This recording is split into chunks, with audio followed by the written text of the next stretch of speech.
Hello everyone, कैसे हैं आप सब। बुक्स और नोट्स बहुत आजकल ये बड़ा ही उलझा हुआ सवाल हो गया है, क्योंकि बहुत सारे ऐसे नए नए छात्र हैं, उनके सामने कई सारी चीजें आती है। लाइक हमारे नोट्स को पढ़ लो, हो जाएगा, हमारे नोट्स से काम चल जाएगा, आपको नोट्स बनाने की जरूरत नहीं है, किताब पढ़ने की जरूरत नहीं है, टाइप की कई सारी चीजें आती है। स्टूडेंट्स भी शॉर्टकट के चक्कर में किताब पढ़ने की जरूरत है क्या?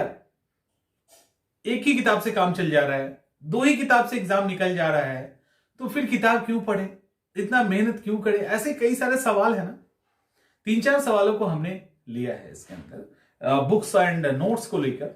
मैंने नोट भी कर लिया है इसको, कि इसके अंदर दोनों में पहले डिफरेंस क्या है। ये डिफरेंस गायब हो गया है। एक्चुअली किताब एंड नोट्स के बीच में जो अंतर है ना, ये गायब होता जा रहा है, जिसके कारण दोनों ही इंपॉर्टेंस खोते जा रहे हैं।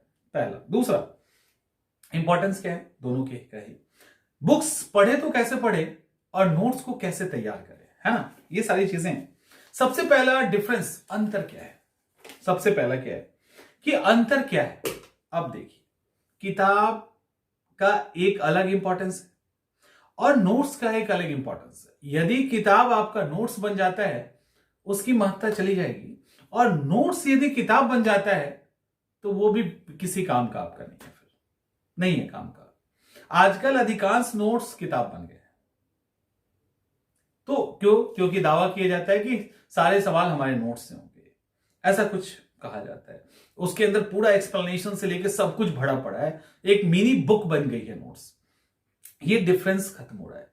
देखिए, किताब का मकसद होता है आपको तथ्यों के साथ साथ, फैक्ट्स के साथ साथ उसको जिस फ्लो में अरेंज किया जाता है, उसके अंदर कंटिन्यूटी होती है, उसके अंदर कुछ उससे जुड़े हुए मिली जुली कहानियां होती है, सिचुएशंस होती है, ताकि आप उसको बहुत अच्छे से समझ सके। यदि आप बिपिन चंद्रा को पढ़ रहे हैं तो आपको लगेगा कि नॉवेल पढ़ रहे हैं। आप लक्ष्मीकांत को भी पढ़ेंगे तो कई सारे ऐसे फैक्ट्स जो आपके काम की नहीं, लेकिन वो समझाने के लिए लिखी जाती है। तो जब किताब पढ़ते हैं तो आप एक कहानी के बीच बीच में फैक्ट्स आपके होते हैं, यानी आप कहानियां पढ़ रहे हैं, उसके बीच बीच में फैक्ट्स हैं। किताब यही होता है, किताब यही होता है। तो अब यहां पे एक हुआ कि आप उसको बहुत आराम से अच्छे से समझते हुए पढ़ते जा रहे हैं, क्योंकि अंडे होते हैं ना, उसको आप खुले में रखें और ट्रे में रखें, दोनों में अंतर होता है ना। खुले में रखोगे तो गिरेगा इधर उधर, ट्रे में रखेंगे तो सजा दिया जाता है। किताब उसी ट्रे का काम करता है, आपके फैक्ट्स को वो सजा देता है, याद करना आपके लिए आसान हो जाता है। तो ये काम है बुक्स का, तो हम उसको इग्नोर कर देते हैं। इसके कारण हमें बहुत एफर्ट करना पड़ता है, बहुत ज्यादा प्रयास करना पड़ता है चीजों को याद करने को, रिकॉल करने के लिए। लंबे समय तक उसको रिटेन करने में हमें एक अच्छा खासा मशक्कत लगता है, क्योंकि किताब की इंपॉर्टेंस को कहीं ना कहीं कम कर रहे हैं। एक ये हो गया। दूसरी बात है नोट्स। देखिए, नोट्स का सीधा मकसद होता है टू दी पॉइंट। जो फैक्ट्स है सीधा वही, वो पीटी हो या मेंस हो, मेंस के अंदर भी इंपॉर्टेंट लाइंस पॉइंट फॉर्म में, उसके से रिलेटेड कंटेंट पॉइंट फॉर्म में, कहानी खत्म, एक लाइन एक्स्ट्रा कहानी नहीं।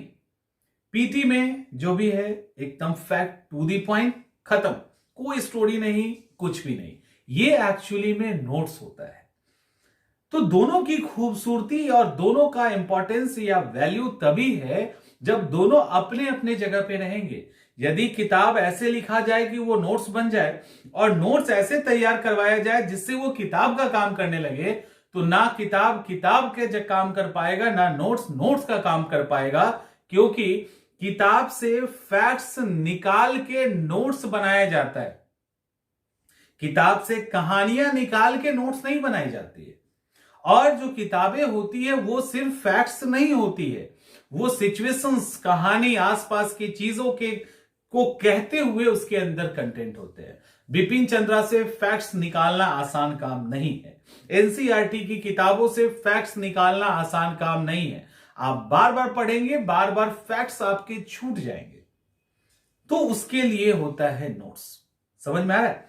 नोट्स के अंदर आपको कहानी नहीं मिलेगी, नोट्स के अंदर मिलेगा कि साइक्लोन का ये तूफान पर्टिकुलर डिग्री पे आता है। गरस्ती 40 किसको कहते हैं, प्रचंड 50 किसको कहते हैं, वेस्टर्ली जेट स्ट्रीम क्या होता है, यही है। अब उसकी आगे पीछे की कहानी नोट्स के अंदर नहीं है। तो दोनों को अपने अपने जगह पे रहना चाहिए और उसको वहीं रहने दे। अब सवाल उठता है, अब तो ये हो गया उसका इंपॉर्टेंस के साथ की चीजें, क्योंकि जब आप किताब से फैक्ट्स निकालोगे ना तो आपके कुछ ना कुछ फैक्ट्स छूटेंगे। नोट्स को अगर हम स्टोरी के साथ अरेंज करेंगे तो वो इतना लेंदी हो जाएगा कि उसकी वैल्यू खत्म हो जाएगी, क्योंकि नोट्स ना केवल रेगुलर टाइम में आपके पढ़ाई के काम आना चाहिए बल्कि एग्जाम में क्विक रिवीजन में भी काम आना चाहिए। वो खुद ही 200 पेज का हो गया तो काहे का नोट्स रहा, वो तो नोट्स ही नहीं रहा, वो तो मिनी बुक बन गया। अब सवाल है कि बुक्स को हम पढ़े कैसे। देखिए, कोई भी किताब हो, एनसीईआरटी का हो, एम लक्ष्मीकांत की किताब हो, किसी की भी किताब हो, कोई भी सब्जेक्ट की किताब हो, उसके अंदर सबसे पहले आपको पता होना चाहिए कि सिलेबस के अकॉर्डिंग चैप्टर्स कौन कौन से हैं। तो कंटेंट के अंदर जो चैप्टर्स होते हैं उसको पहले टिक कर लीजिए, क्योंकि हर किताब में सारे चैप्टर्स आपको नहीं पढ़ने हैं। हर एक किताब में, एम लक्ष्मीकांत के अंदर भी सारे चैप्टर्स आपको नहीं पढ़ने, आपके पीसीएस एग्जाम के अकॉर्डिंग, और कुछ नहीं भी हो सकता है। तो जो भी है उसको आप टिक कर लीजिए, उसको पढ़ना शुरू कीजिए। उसको आपको किताब को एटलीस्ट कम से कम 10-12 बार एक किताब पढ़नी है। किताब का पूरा रैक तैयार नहीं करना है। लाइब्रेरी अगर आप किताब की तैयार कर रहे हैं तो इतना तय मानिए कि अपने पैर पे कुल्हाड़ी मार रहे हैं। हर सब्जेक्ट का 1 से 2 किताब से ज्यादा रखने की कोई जरूरत नहीं है। वो 2 किताब आपके काम आता है तो ठीक है, अदरवाइज 5 किताब मिलके भी आपको एग्जाम पास नहीं करवा सकता है। तो वो 2 किताबें काफी है हर सब्जेक्ट का। उस हिसाब से लगा लीजिए 20, 25, 30 किताबें काफी हो गई। उससे ज्यादा तो किताब मतलब ही नहीं बनता रखने का, फिर आप उसको बार बार नहीं पढ़ पाएंगे। और नई नई किताब पढ़ने की जगह पे उसको बार बार पढ़ना, ये सक्सेस होने का फॉर्मूला है। जब आप पढ़े ना तो पहली बार में उसमें कोई भी अंडरलाइन ना करें, क्योंकि आप अगर नए हैं, किताब पहली बार पढ़ रहे हैं, तो आपको सारी चीजें महत्वपूर्ण ही लगेगी। लगेगा नहीं, ये भी इंपॉर्टेंस रखता है, ये भी रखता है, वो भी रखता है, सब आपको लगेगा ना कि नहीं सबकी जरूरत है, और कहानी हो जाएगी खराब। पूरा किताब आपका पहली बार में रंगा जाएगा। पहली बार में कुछ नहीं, एकदम से थ्रू आउट पढ़ लीजिए, जो भी आपको जैसे पढ़ना है ना आप पढ़ लीजिए। उसके बाद प्रीवियस ईयर क्वेश्चंस को एक बार देख लीजिए, आपको थोड़ा सा आप फैक्ट के साथ आप फ्रेंडली होने लगेंगे। जब सेकेंड राउंड में जाना ना तो क्या कीजिए, क्योंकि आपको 10 बार तो पढ़ने हैं कम से कम।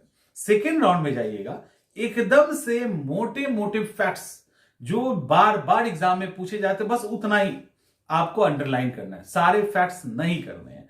वो फैक्ट्स जो आंख के सामने से आपके लगातार गुजर रहे हैं, एग्जामिनेशन हॉल में वो फैक्ट्स, एग्जाम में वो लगातार फैक्ट्स आ रहे हैं, अंडरलाइन कर लीजिए। जब 2 बार ये काम कर लोगे ना, तीसरी बार में आपको जितने जहां अंडरलाइन करना है आप कर लीजिएगा। तब तक आप इतने मैच्योर्ड और इतने उस बुक से फ्रेंडली हो जाएंगे कि आपको समझ में आ जाएगा किस कंटेंट की जरूरत है, किसे अंडरलाइन करना है और किसे नहीं करना है। उसके बाद उसको आप बार बार पढ़े, आपका टाइम रिवीजन करने का वैसे ही कम हो जाएगा। तो कम से कम 10 बार एक किताब, कम से कम 20-25 बार पढ़े तो कमाल ही हो जाए। तो कम से कम पढ़ना है। कुछ वैसे किताब लाइक मॉडर्न हिस्ट्री, बायो है, ज्योग्राफी है, इंडियन ज्योग्राफी है, तो उसको जितनी अधिक बार पढ़ ले उतना अच्छा है। अब सवाल है, ये तो किताब हो गया, अब आइए नोट्स पे। नोट्स कैसे तैयार करना है। आपने जिस तरह से पहली बार किताब पढ़ा ना, उसमें कोई भी अंडरलाइन नहीं किया ना, उसी तरह से पहली बार किताब पढ़ के कोई नोट्स नहीं बनाना है, क्योंकि वो तो आप पूरा किताब ही उतार देंगे। मेरे पास कई ऐसे स्टूडेंट्स हैं जिन्होंने जब पहली बार नोट्स बनाया तो जितने पेज किताब में थे ना, क्योंकि उसमें छोटे छोटे लिखे रहते हैं, उससे अधिक पेज में उनका नोट्स चला गया, उससे अधिक पेज में उनका नोट्स चला गया। देखिए, आइडियल नोट्स का साइज क्या होना चाहिए। आइडियल नोट्स का साइज 10% होता है, यानी जितने भी आपके कंटेंट है, जितने पेज का कंटेंट है, वो पतला मोटा से मतलब नहीं है, उसका 10% आपका नोट्स होना चाहिए। ये आइडियल साइज है। 300 पेज की किताब है, 30 पेज का नोट्स। 500 पेज की किताब है, 500 पेज, 50 पेज का नोट्स। ये आइडियल साइज होता है। लेकिन आप इसको सोचोगे कि पहली बार में ही हम 50 पेज का नोट्स हमसे बन जाए, ये नहीं होगा। इसके लिए पहली बार तो आपको किताब पढ़नी है, नोट्स नहीं बनाना है। दूसरी बार किताब जब पढ़ोगे जो मोटे मोटे फैक्ट्स हैं वो आप किताब पे ही रहने दें। तीसरे राउंड में कोशिश कीजिए नोट्स बनाने का। अब नोट्स के लिए बनाइए, क्योंकि अब आप बुक्स फ्रेंडली हो गए हैं। अब जब वहां से नोट्स बनाओगे ना, क्योंकि आपने प्रीवियस ईयर को भी देख लिया, किताब भी 2 बार पढ़ ली, तो अब वही कंटेंट वहां से निकालेंगे जो आपके काम का होगा। सवाल है नोट्स क्यों बनाना जरूरी है, लेकिन ध्यान रखिएगा इस बीच में भी आपके जो नोट्स हैं वो बड़े हो जाएंगे, डेफिनेटली बड़ा होगा, क्योंकि होता है ये एक स्टेप है जो उस स्टेज से आपको गुजरना है। नोट्स बड़ा होने दीजिएगा, कोई बात नहीं। नोट्स बनाने के दौरान पता है क्या होता है, नोट्स आप मार्केट से भी ले सकते हैं, इवन आपको लेना भी चाहिए, ठीक है, किसी इंस्टीट्यूट का नोट्स आपको लेना चाहिए। उससे क्या होता है, आपका समय बचता है, आपको एक प्रॉपर डायरेक्शन मिलता है। लेकिन इन सब के बावजूद आपका अपना नोट्स होना चाहिए। कारण क्या होता है, नोट्स बनाते समय स्टूडेंट सबसे गंभीर होता है, सबसे गंभीर नोट्स बनाते समय होता है। वो उस समय पढ़ भी रहा होता है, लिख भी रहा होता है और देख भी रहा होता है। तो रीडिंग और राइटिंग और विजुअलाइजेशन, ये तीनों का जो कॉम्बिनेशन होता है ना, बस यही वो की पॉइंट है कि आपका नोट्स आपके काम आता है। नींद में भी आपको ना, अगर आपने अपने नोट्स को 10 बार पढ़ लिया है ना, तो एग्जामिनेशन में गलत होने की तो संभावना खत्म, क्योंकि आपने उसको पढ़ पढ़ के लिखा है, आपने फिर उसको पढ़ा है, लिखा है और देख भी रहे लगातार। तो तीनों चीज काम आता है। और जो विजुअलाइजेशन है ना, वो सबसे ज्यादा काम आता है। इसको बहुत कम इंपॉर्टेंस दिया जाता है, बट ऐसा है, विजुअलाइजेशन सबसे अधिक काम आता है। जो अब देख के अगर आपको याद हो रहा है ना, कमाल की बात है। इसलिए कहा जाता है बार बार लिखिए। तो जो कहा जाता है ना, बार बार फैक्ट्स को लिखिए, उसके पीछे ये सिर्फ लॉजिक नहीं है, वो लिखते हुए आप उसको देखते भी हैं, ये भी इंपॉर्टेंस रखता है, ठीक है। तो इसलिए आपका नोट्स अब क्या होगा, पहली बार में नोट्स थोड़ा मोटा बन जाएगा, बनने दीजिए। उस नोट्स को जब दोबारा बनाएंगे ना, जब उस नोट्स को आप दोबारा बनाएंगे, उस नोट्स के अंदर कुछ दिनों के बाद आपको लगे नहीं ये अनवांटेड है, ये अनवांटेड है, आपको पूरे नोट्स को खींच करके 10% पे लेके आना है। और आपको पता है लास्ट होते होते ना, आपके सारे सब्जेक्ट के नोट्स ऐसे होने चाहिए कि एग्जामिनेशन के पहले आप उसको हर रोज रिवाइज कर सको, सारे सब्जेक्ट को हर रोज रिवाइज कर सके। इतने पतले आपके नोट्स आ जाने चाहिए। और वो बार बार आप करोगे ना, तो वो होगा, जैसे नोट्स एक बार पहली बार बनाया, फिर उसमें से कुछ हटेगा, फिर दूसरी बार कुछ हटेगा, तीसरी चौथी बार आते आते नोट्स भी आपका इतना रिफाइन हो जाएगा, एक कॉपी सारे सब्जेक्ट के नोट्स, एक कॉपी सारे सब्जेक्ट के नोट्स। और ऐसा होता है, ऐसा होता है।